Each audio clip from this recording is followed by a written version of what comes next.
integridade, eu acho. Porque o que eu aprendi muito com o parkour é ser sincero comigo mesmo, nos meus objetivos e metas, e respeitar isso à custa de tudo. Então, acho que o treino que eu mais gosto de fazer é chutar um número para fazer de algum tipo de exercício. Então eu vou fazer 200 flexões.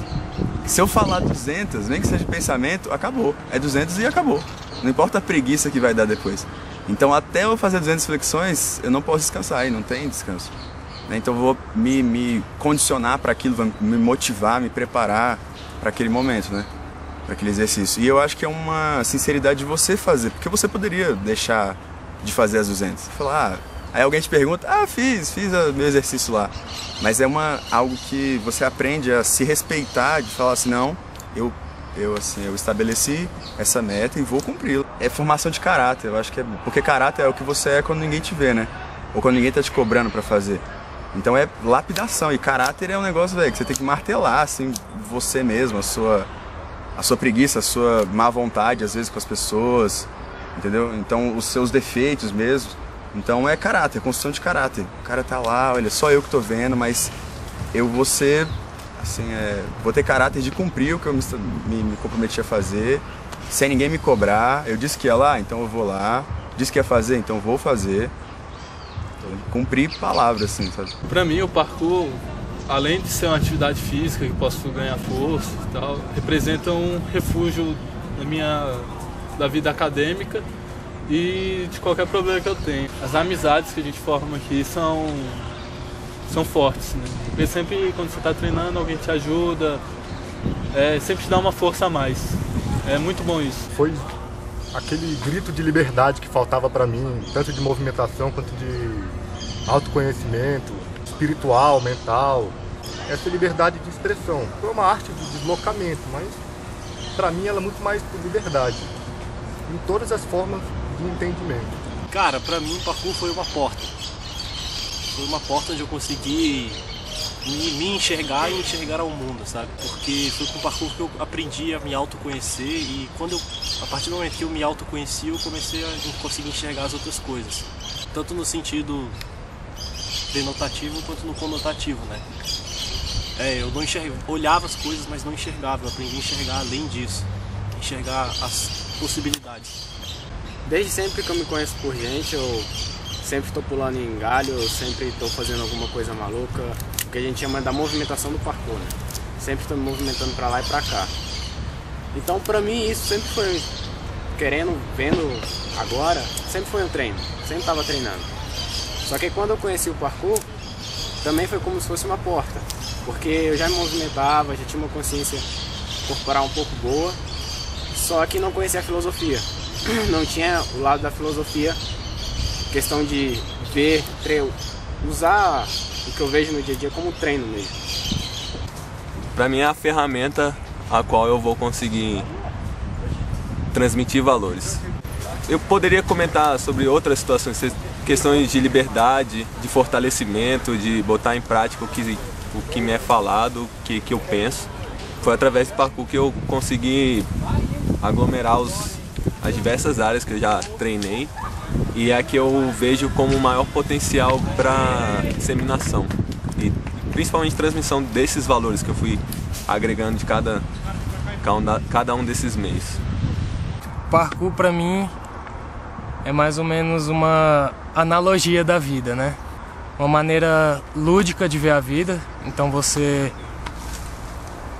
meio que entra num personagem de super-herói, né? Que você consegue realizar todos os seus desejos. Geralmente eles são físicos, algum desafio físico. E quando eu tô treinando parkour, quando eu dou o máximo de mim no parkour, eu me sinto assim um super-herói. Eu gosto muito do parkour, gosto da parte eficiente, né? Gosto de me sentir assim capaz, se alguém precisar de alguma coisa ou se eu mesmo precisar. Eu acho que é legal a gente se sentir capaz e até, às vezes até capaz de salvar uma pessoa, mas nem sempre a gente vai conseguir fazer isso. É impossível salvar todo mundo, assim. Ter essa consciência mas a gente sempre pode ser mais capaz, entendeu?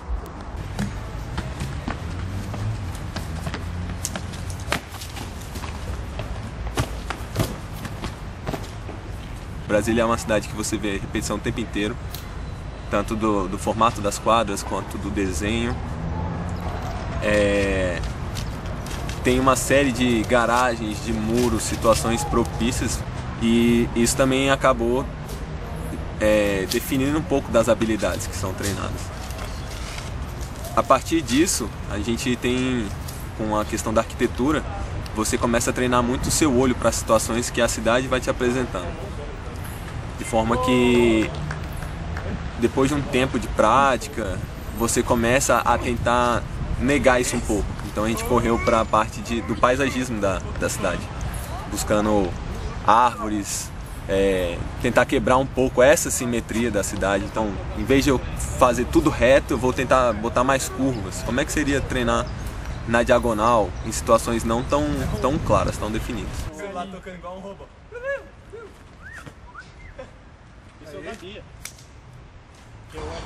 A gente não treina muito em projetos arquitetônicos mais conhecidos, então ela não influencia muito nesse aspecto. Muitos picos que a gente tem aqui são parquinhos entre as quadras. Aqui, como Brasília metade foi construída primeiro, né? Muito da arquitetura daqui não foi aproveitado, por exemplo, lá na Asa Norte, né? Está na Asa Sul agora, porque aqui você encontra coisas mais rústicas, mais brutas, né? Lá na Asa Norte, a própria textura dos muros e tudo mais já é mais brando. Os locais do entorno do DF, eles sofrem de um pequeno problema. Quando você encontra um pico, é um pico geralmente limitado, geralmente é pequeno, então para conseguir um bom trabalho tem que ter bastante criatividade ali. Não tem muros muito altos assim, mas aqui a gente aprendeu a ter um treinamento de base, de repetição, sabe, perseverança, de solidificar os princípios muito forte. Então desde que eu comecei a treinar, o pessoal se motivava muito em fazer flexão.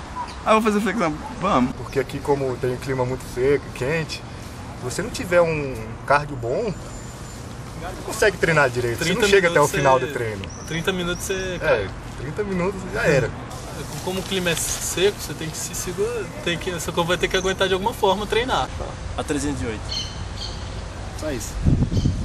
É a quadra modelo, né? E teoricamente todas as quadras deveriam seguir esse padrão. Com escola, tem 3 escolas nessa quadra.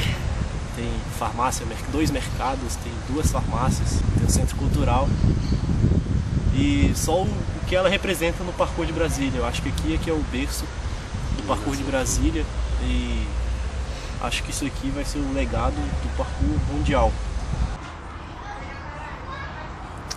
Eu acho que a gente está muito sujeito, a vida é muito frágil, a gente é muito frágil. Então, eu acho que a gente tem que sempre buscar em tudo que a gente faz, principalmente no parkour, a gente perde muito tempo treinando, ganha tempo, né? Mas dedica muito tempo treinando parkour. Acho que você tem que extrair algo muito maior do que força, muito maior do que beleza, assim, de conseguir dar um mortal, um giro mais longe. Tem que extrair valor, assim, tem que extrair princípio para que aquilo te mude internamente e profundamente. Porque se um dia você se machucar, e pode acontecer, já vi pessoas excelentes se machucando, se você não extraiu nada daquilo, assim, algo que passe do que é visível aos olhos, eu acho que não valeu muito o que você, todo o tempo dedicado. Entendeu? Então, a minha mensagem é essa, eu acho que precisamos resgatar esses valores, buscar sempre, em tudo que for fazer, buscar se moldar com os valores mesmo, para aprender com aquilo profundamente, para que aquilo te mude profundamente, para que você consiga mostrar para as pessoas que o parkour não é só pular, é muito mais do que isso, e influenciar você no trabalho, na escola, como pessoa, sabe? Eu acho que é isso, para não perder esse foco, assim, e sair um pouco da estética. A gente está num mundo muito impregnado de estética, então buscar profundidade no que a gente está fazendo.